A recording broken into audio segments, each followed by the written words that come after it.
Hablar de amígdalas y adenoides que se encuentran aquí por donde pasa nuestra respiración, detrás de la garganta, y por supuesto esto también jala gérmenes y bacterias que pueden dañarlas. Y aquí surge la pregunta, porque hay mucha gente que toda la vida padece, doctor, de amígdalas, que es recurrente estar en el médico, y otra gente pues en otro momento se decide la cirugía, y esa es nuestra gran consulta. Por eso hoy queremos darle la bienvenida, otorrinolaringólogo y además pediatra, al doctor José Mario Muñoz. Doctor, muy buenos días. Buenos días, gracias por la invitación. Yo pienso que es importante, primero, antes de hablar del tema, ubicarlos anatómicamente y fisiológicamente. Entonces vamos a ubicarnos por acá. Esto básicamente es una imagen lateral de lo que es la vía aérea, y las amígdalas y adenoides están en el tránsito de la vía aérea. A grosso modo uno clasifica la vía aérea en vía aérea superior, que va a representar básicamente la nariz, una estructura que se encarga de captar el aire del medio ambiente, acondicionarlo a 37 grados más o menos, que es la temperatura corporal, y filtrarlo de partículas. Y posteriormente redireccionarlo al resto de la vía aérea, la faringe, que es un sitio de transición que sirve tanto para vía aérea como para vía digestiva, y posteriormente la tráquea, bronquios y pulmones, que es la vía aérea inferior. Entonces, es importante que las personas que no tienen una respiración nasal constante se están brincando un segmento de la vía aérea, el que sirve de acondicionamiento del aire a temperatura corporal y filtra de partículas. Y adicionalmente, el aire estaría entrando en condiciones no óptimas por la boca, y llegando a los bronquios en esa condición. Ahora, doctor, si la pregunta que nos hacemos, ¿verdad?, es que si las amígdalas y las adenoides tienen una función muy importante porque ayudan al organismo, ¿por qué de repente nos empiezan a molestar tanto, se inflaman y nos empiezan a traer problemas? En realidad, la humana no tiene una primordial ni importante.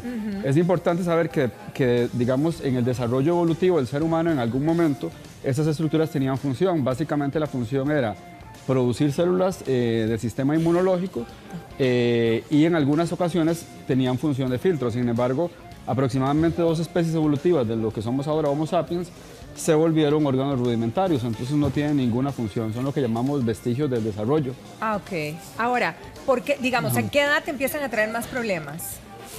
Usualmente, digamos, la mayor cantidad para debutar después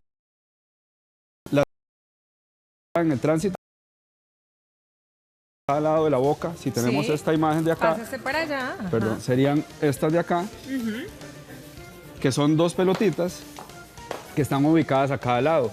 Uno hace un toque. Una clasificación muy subjetiva, no en cuánto van a medir, sino en cuánto van a ocluir. Si esta es la línea media y las amígdalas apenas se salen por el pilar, es grado 1, y si llegan a juntarse en la línea media, son grado 4. Ya eso es un grado que va a ser obstructivo. Las adenoides se ubican en el de la, llamamos la rinofaringe. Las amígdalas son estructuras que van a permanecer estáticas durante toda la vida o van a ir creciendo dependiendo del crecimiento de la persona. Sin embargo, los adenoides, después de los 12 años, van a empezar un pico de involución, van a ir disminuyendo de tamaño, y al cabo de 17, 20 años, ya la persona no tiene adenoides, más que restos. Desaparecen prácticamente. De hecho, es importante, digamos, saber que si en un adulto encontramos una masa en el tejido donde estuvieron los adenoides, es importante biopsiarla, porque podemos estar ante una patología ya oncológica. O ya podría ser un tumor, porque eventualmente las adenoides tienden a desaparecer. Tienden a evolucionar, exactamente. Ok, ahora, doctor, cuando hablamos de operación, hablamos de las amígdalas. Básicamente, lo que operamos son amígdalas. Podemos operar amígdalas y adenoides, dependiendo del grupo etario, exactamente. ¿Cuáles son los síntomas? ¿Qué es lo que sucede para poder tomar esa decisión? Más bien vamos a hablar de 3 indicaciones absolutas que nos obligan a quitar estas estructuras, que, como les digo, no restan ninguna función al ser humano, entonces no vamos a restar no vamos a ninguna. implicar peligros si decidimos operar cualquiera de las dos en cualquier edad. El riesgo que implica cualquier cirugía, particularmente esta, es demasiado segura en el tema de que las estructuras que vamos a quitar son externas, o sea, tenemos visión directa a la hora de realizar el procedimiento, y adicionalmente es un procedimiento tan corto que el espacio anestésico, el evento anestésico, es muy reducido. Ahora, ¿por qué se llega a operar, doctor? ¿Qué es lo que pasa con la amígdala o con la adenoide que hay que operar? ¿Qué las daña o qué las pone a funcionar mal? La primera indicación médica es que sospechemos de un tumor, de que una de las estructuras se haya infiltrado por un tumor que llamamos linfoma. ¿Cómo podríamos empezar a sospechar esto? Bueno, cuando hay una asimetría amigdalina, cuando una amígdala es más grande que la otra, no solo en tamaño, sino en consistencia. Entonces, eso es la principal punto de sospecha cuando podemos pensar que hay una infiltración. Dependiendo de otros síntomas, ver con el día a día, podríamos tomar la decisión de quitar las amígdalas bajo la sospecha porque ocuparíamos una biopsia. Sí, porque la mayoría podríamos decir que de chiquitines, ¿verdad? Nos han quitado las amígdalas. En ese momento, ¿qué es lo que está pasando para tomar la decisión? La indicación oncológica es la menos frecuente y Exacto. es casi anecdótica en la infancia. Okay. La segunda indicación va aumentando en cuanto a la frecuencia y son las infecciones recurrentes. Eso. Al ser tanto amígdalas como adenoides de tejido linfático, tienen recepción por virus, pueden albergarlos por un periodo más prolongado. La persona presente al menos 3 eventos infecciosos bacterianos que sean bien diagnosticados, pus en las glándulas, con ataque al estado general, fiebre elevada, y sepamos que ese es el foco, 3 eventos en 6 meses, 4 eventos en un lapso de un año consecutivo es una indicación quirúrgica.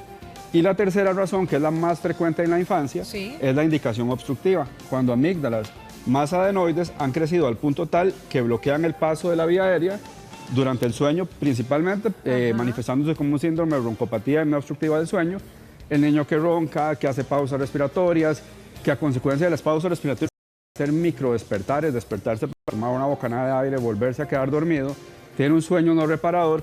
Este paciente, sobre todo en la infancia, en los primeros 5 años de vida, va a tener repercusiones importantes en la oxigenación cerebral y es el pico etario donde el cerebro tiene su mayor cantidad de crecimiento. Entonces, esos pacientes que roncan, que hacen apneas, pueden ser el paciente típico que pasa con narcolepsia, tendencia al sueño, dificultad respiratoria, tendencia a dormir, que no comen bien, que tienen déficit atencional. Entonces, todo este tipo de problemas, por lo que implican el día a día, el problema del mal dormir crónico. Adicionalmente, en la primera infancia se vuelve un respirador oral. El hueso del paladar, que es un hueso que para esta etapa es moldeable, puede irse moldeándose y adaptándose para que la cavidad oral o la boca se vuelva una cavidad respiratoria cuando su función inicial es ser una cavidad digestiva. Esto lo que pasa es que el paciente hace el paladar ojival, lo hace como una cúpula y eso deforma por completo la mordida. Aquí, Doc, porque no lo estamos viendo. Exacto. Ahora, doctor, ¿qué pasa, por ejemplo, qué pasa con tratamientos para evitar la cirugía? ¿Hasta qué punto? Usted decía que si ya es recurrente en 4 años, lo ideal es operar, pero mucha gente pasa y no opera, digamos. ¿Qué tratamiento se puede dar? Yo lo que creo que inicialmente, si la indicación es infecciosa, hay que hacer un abordaje bien completo y estar seguro si el paciente realmente tiene infecciones bacterianas o virales, porque eso hace la diferencia. Entonces, si el paciente hace infecciones bacterianas típicas, ¿verdad?, que ya meritan antibióticos, que empiezan a deteriorar la salud del paciente, porque se va volviendo un enfermo crónico, porque, digamos, el uso antibiótico va deteriorando lo que es la microbiota, la flora normal del cuerpo, uno podría plantear como primera posibilidad, si quiere evitar la cirugía, tratar de usar un inmunomodulador para ver si podemos subir el sistema inmune y las infecciones revierten. Pero si no van a revertir, es una indicación quirúrgica. En el paciente que está obstruido, que es un paciente típico, que ronca, que hace pausas respiratorias, y descartamos un trastorno rinítico, lo cual tiene que ver con un tema inflamatorio del revestimiento de la vía respiratoria y no un tema obstructivo mecánico. Si descartamos rinitis, si eventualmente hemos usado tratamiento para rinitis y el paciente sigue siendo un roncador y haciendo apneas desobstructivas del sueño, es la principal indicación, ya que ahí estamos principalmente velando por lo que es la oxigenación cerebral y por complicaciones anatómicas posteriores. Como le digo, una deformidad del tercio medio de la cara, inversión de la mordida. Y una cosa súper importante es que, digamos, si nos vemos acá, esto es una imagen espejo de la nariz. A cada lado de la nariz tenemos esta estructura que va a implicar un túnel que se llama la trompa de Eustaquio, que comunica la parte de atrás de la nariz con la cavidad central del oído, que es el oído medio. Si las adenoides llegan a ser obstructivas en la infancia, pueden bloquear la trompa de Eustaquio y el paciente empezar a acumular moco en esa cavidad neumática, y eso va a deteriorar la audición y va a implicar adicionalmente infecciones de oídos recurrentemente. Excelente, doctor. Yo creo que la explicación estuvo sumamente clara y aquí nos resta la preocupación de los padres de familia cuando hay que operar, sobre todo chicos, que uno dice cualquier operación, pero ¿para qué quitarle? Pero no hay problema, así que muchísimas gracias. La cirugía dentro de todo tiene un riesgo bajo, ya que las estructuras adenoides y amígdalas son expuestas, entonces siempre tenemos visión directa. Y la exposición anestésica en condiciones normales tarda de unos 20, 30, 40 minutos, demasiado que es una anestesia bastante superficial, corta y podemos jugar con rangos de seguridad bastante adecuados. Excelente, doctor. Que pase un feliz día. Muchísimas gracias. Continuamos nosotros, Vicente en la cocina.